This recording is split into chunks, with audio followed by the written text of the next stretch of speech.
Triple తర్వాత young tiger NTR నటిస్తున్న cinema కావడంతో ఈ సినిమాపై వరల్డ్ వైడ్ గా అంచనాలు ఆకాశాన్నంటుతున్నాయి. ఫారిన్ లో దేవర అడ్వాన్స్ బుకింగ్ టికెట్స్ చూసి ట్రేడ్ పండితులు ఆశ్చర్యపోతున్నారు. మరోవైపు దేవర ట్రైలర్ తర్వాత డైరెక్టర్ కొరటాల శివపై సోషల్ మీడియాలో తెగ విమర్శలు వెల్లువెత్తుతున్నాయి.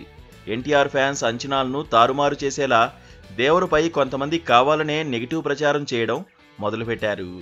అయినా దేవరపై ఎన్టీఆర్ ఫస్ట్ నుంచి నమ్మకం ఉంచాడు. చాలా కాన్ఫిడెంట్ గా దేవర ప్రమోషన్స్ కూడా ఇండియా వైడ్ గా ఓ రేంజ్ లో చేస్తున్నాడు. ఇలాంటి సమయంలోనే ప్రీసేల్లో దేవర రికార్డులు నెలకొల్పడంపై సీనియర్ నటుడు సుమన్ దేవరపై చాలా ఇంట్రెస్టింగ్ కామెంట్స్ చేశాడు. ఇప్పుడు దేవరపై సుమన్ చేసిన కామెంట్స్ సోషల్ మీడియాలో తెగ వైరల్ అవుతున్నాయి.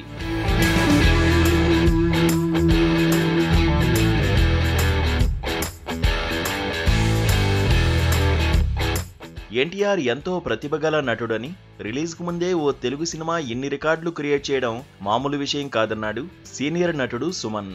ఒక్క ఎన్టీఆర్కే ఈ క్రెడిట్ దక్కుతుందని, మరెవరికి ఇలాంటి అరుదైన ఘనత సాధ్యం కాదని అన్నాడు. Devara story, director Koratala Siva team వల్ల కూడా దేవరకు మరింత క్రేజ్ ఏర్పడిందన్నాడు సుమన్. యంగ్ టైగర్ ఎన్టీఆర్ చిన్నప్పటి నుంచి క్లాసికల్ డాన్సర్ అని, అందుకే ఆయన ఏ డాన్స్ వేసినా అందులో గ్రేస్ ఉంటుందని అన్నాడు. డాన్స్ లో తను వేసే ప్రతి స్టెప్ ఎంతో స్టైలిష్ గా ఉంటుందని అన్నాడు. డైలాగ్స్ చెప్పడంలో ఎన్టీఆర్ తర్వాతే ఎవరైనా, చిన్నప్పటి నుంచే డైలాగ్స్ చెప్పడంలో ఎన్టీఆర్ మాస్టర్ అన్నాడు నటుడు సుమన్.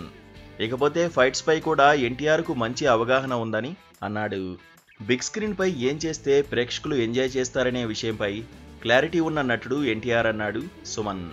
సినిమాపై ఎంతో అంకిత భావం, నిబద్ధత ఉన్న వ్యక్తి ఎన్టీఆర్ అని, తన కెరీర్లో ఎంత ఎదిగినా ఎన్టీఆర్ అందరితో చాలా స్నేహపూర్వకంగా ఉంటాడన్నాడు సీనియర్ నటుడు సుమన్. సినిమాలో ప్రతి సీన్ను డైరెక్టర్తో డిస్కస్ చేసి సినిమాపై చాలా బాధ్యతగా వ్యవహరిస్తాడని అన్నాడు. ఎన్టీఆర్తో కలిసి మరోసారి వర్క్ చేసేందుకు వెయిట్ చేస్తున్నానన్నాడు. దేవరపై అంచనాలు ఎవరి ఊహకు అందడం లేదని, ఈ సినిమా ఘన విజయం సాధించాలని మనస్ఫూర్తిగా కోరుకుంటున్నానని దేవర మూవీ యూనిట్కు సుమన్ ఆల్ ద బెస్ట్ చెప్పాడు.